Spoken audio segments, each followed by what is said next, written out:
Beijing, China's Ministry of Foreign Affairs, stated on Tuesday that the United States is in no position to criticize China on issues related to Tibet. The ministry urged Washington to fully acknowledge the sensitivity of the matter.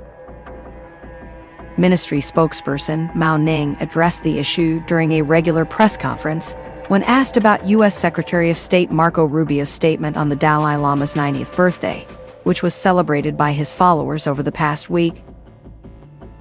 Mao described the Dalai Lama as a political exile engaged in anti-China separatist activities under the guise of religion, and claimed he has no right to represent the Tibetan people or determine the region's future. She emphasized, "We urge the U.S. to fully recognize the importance and sensitivity of Tibet-related issues and the anti-China separatist nature of the Dalai clique." Rubio had expressed that the Dalai Lama continues to inspire people by embodying a message of unity, peace, and compassion. He also stated, "We support efforts to preserve Tibetans' distinct linguistic, cultural, and religious heritage, including their ability to freely choose and venerate religious leaders without interference."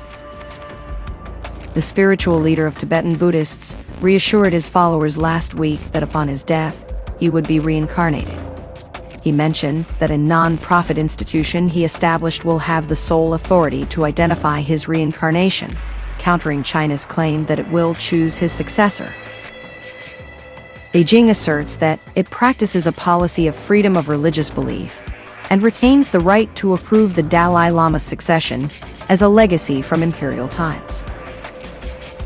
Rubio, who has a history of criticizing China over its Tibet policy, called in May for the immediate release of Jetsun Choki Nyima. This 6-year-old was chosen by the Dalai Lama as the 11th Panchen Lama, Tibetan Buddhism's second-ranking leader, who disappeared in May 1995. Subsequently, the Chinese government appointed Gyaltsen Norbu as the Panchen Lama, replacing the Dalai Lama's choice. The Panchen Lama is one of the senior Buddhist clerics tasked with helping identify the reincarnation of the Dalai Lama.